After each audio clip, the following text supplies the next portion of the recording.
ಬಂಗಾರಪೇಟೆ ತಾಲೂಕಿನ ಬೂದಿಕೋಟೆ ಗ್ರಾಮದಲ್ಲಿ ನೂತನವಾಗಿ ನಿರ್ಮಿಸಿರುವ ಡಾ ಬಿಆರ್ ಅಂಬೇಡ್ಕರ್ ಸರ್ಕಾರಿ ಮೆಟ್ರಿಕ್ ಪೂರ್ವ ಬಾಲಕರ ವಿದ್ಯಾರ್ಥಿ ನಿಲಯ ಉದ್ಘಾಟನಾ ಸಮಾರಂಭದಲ್ಲಿ ಭಾಗವಹಿಸಿ ಮಾತನಾಡಿದ ಶಾಸಕ ಎಸ್ಎನ್ ನಾರಾಯಣಸ್ವಾಮಿ, ಗ್ರಾಮೀಣ ಭಾಗದ ಪರಿಶಿಷ್ಟ ಜಾತಿ ಮತ್ತು ಪರಿಶಿಷ್ಟ ಪಂಗಡ ಮತ್ತು ಹಿಂದುಳಿದ ವರ್ಗಗಳ ವಿದ್ಯಾರ್ಥಿಗಳಿಗೆ ಉತ್ತಮ ಶಿಕ್ಷಣವನ್ನು ಒದಗಿಸಿಕೊಡುವ ನಿಟ್ಟಿನಲ್ಲಿ ಸರ್ಕಾರ ವಸತಿ ನಿಲಯಗಳನ್ನು ಸ್ಥಾಪಿಸಿವೆ.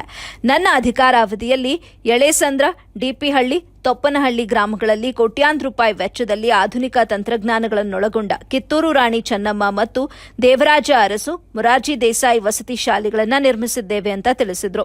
ಬಳಿಕ ಸಂಸದ ಮಲ್ಲೇಶ್ ಬಾಬು ಮಾತನಾಡಿ, ಪರಿಶಿಷ್ಟ ಜಾತಿ ಮತ್ತು ಪಂಗಡದವರು ಶಿಕ್ಷಣದಿಂದ ವಂಚಿತರಾಗುತ್ತಿದ್ದಾರೆ. ಅಂಥವರಿಗೆ ಶಿಕ್ಷಣವನ್ನು ಒದಗಿಸುವುದರ ಮೂಲಕ ಸಮಾಜದ ಮುಖ್ಯವಾಹಿನಿಗೆ ತರುವಂತಹ ನಿಟ್ಟಿನಲ್ಲಿ ಕೇಂದ್ರ ಮತ್ತು ರಾಜ್ಯ ಸರ್ಕಾರಗಳು ಸೌಲಭ್ಯಗಳನ್ನು ಜಾರಿಗೆ ತರಬೇಕು ಅಂತ ಹೇಳಿದರು. ಕಾರ್ಯಕ್ರಮ ಪ್ರಾರಂಭವಾಗಿ ಶಾಸಕ ಎಸ್ಎನ್ ನಾರಾಯಣಸ್ವಾಮಿ ಅವರು ಭಾಷಣ ಮಾಡುವ ಸಮಯದಲ್ಲಿ ಕಾರ್ಯಕ್ರಮಕ್ಕೆ ಆಗಮಿಸಿದ ಸಂಸದ ಮಲ್ಲೇಶ್ ಬಾಬು ಅವರಿಗೆ ತಾವೇ ಸ್ವತಃ ಸ್ವಾಗತವನ್ನ ಕೋರೋದ್ರೊಂದಿಗೆ ವೇದಿಕೆ ಮೇಲಿದ್ದ ಅಧಿಕಾರಿಗಳ ಪರಿಚಯವನ್ನ ಮಾಡಿಕೊಟ್ಟಂತ ಪ್ರಸಂಗ ಕೂಡ ಅಲ್ಲಿ ನಡೆಯಿತು. ಬಳಿಕ ಸಂಸದ ಮಲ್ಲೇಶ್ ಮಾತನಾಡಿ, ಚುನಾವಣೆ ಮುಗಿದ ಅಧ್ಯಾಯವಾಗಿದ್ದು ಗ್ರಾಮಗಳ ಅಭಿವೃದ್ಧಿಯ ಕಡೆಗೆ ಗಮನ ಕೊಡಬೇಕು. ಗ್ರಾಮಗಳಲ್ಲಿ ರಾಜಕೀಯ ವೈಮನಸ್ಸುಗಳನ್ನ ಬದಿಗಿಟ್ಟು ಯಾವುದೇ ಪಕ್ಷದ ಕಾರ್ಯಕರ್ತರು ಗಲಾಟೆ ಗೊಂದಲಗಳಿಗೆ ಎಡೆಮಾಡಿಕೊಡದೆ ಒಗ್ಗಟ್ಟಾಗಿ ಶ್ರಮಿಸಬೇಕು. ನಮಗೆ ಮತ ಹಾಕಿಲ್ಲವೆಂಬ ಭೇದಭಾವ ಮರೆತು ಜನಪ್ರತಿನಿಧಿಗಳು ಕೂಡ ಕಾರ್ಯಪ್ರವೃತ್ತರಾಗಬೇಕು ಅಂತ ಹೇಳಿದ್ರು. ವರದಿ ಸೈಫುಲ್ಲಾ, ಎಬಿ ನ್ಯೂಸ್, ಬಂಗಾರಪೇಟೆ.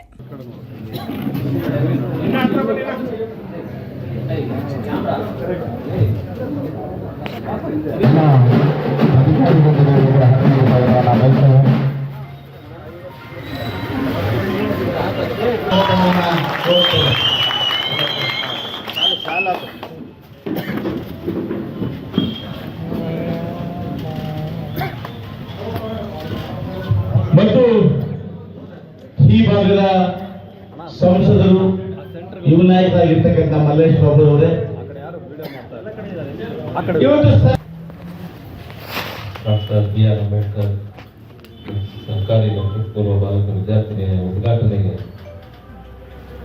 ಅಧ್ಯಕ್ಷತೆ ವಹಿಸಿರುವ ಶಾಸಕರಾದ ಎಸ್ಎನ್ ನಾರಾಯಣಸ್ವಾಮಿ ಅವರೇ, ಯುವದ ರವಿಕುಮಾರ್ ಅವರೇ, ತಹಶೀಲ್ದಾರ್ ರಶ್ಮಿ ಮೇಡಮ್ ಅವರೇ, ಶ್ರೀನಿವಾಸ್ ಅವರು ಮತ್ತೆ ಇಲ್ಲಿರುವ ಎಲ್ಲ ಮುಖಂಡರು, ಏನು ಇವತ್ತು ಈ ಕಾರ್ಯಕ್ರಮ ಒಂದು ಉದ್ಘಾಟನೆ ಮಾಡಿದ್ದಾರೆ.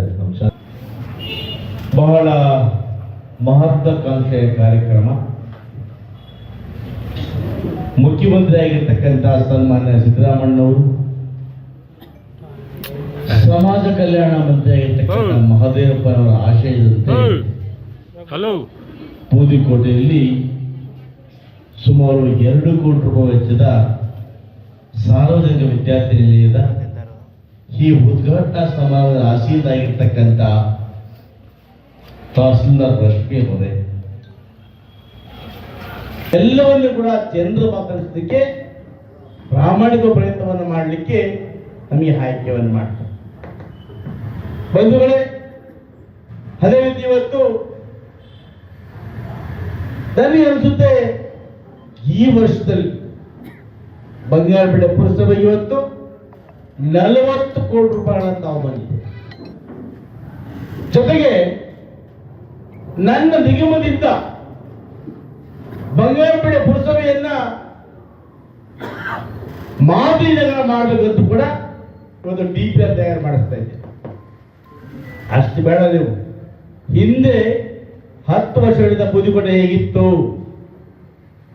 ಈ ಮುಖ್ಯ ರಸ್ತೆಯಲ್ಲಿ ಒಂದು ವಾಹನ ಹೋಗೋದಕ್ಕೆ ಆಗ್ತಾ ಇರಲಿಲ್ಲ ಅಂತ ಆಯ್ತಾ ಹೇಳ್ಬೇಕು ನೀವು. ಇವತ್ತು ಆ ರಸ್ತೆಯನ್ನು ಅಗಲೀಕರಣ ಮಾಡುವಂತ ಕೆಲಸ ಮಾಡದೆ ಸಂಪೂರ್ಣವಾಗಿ 80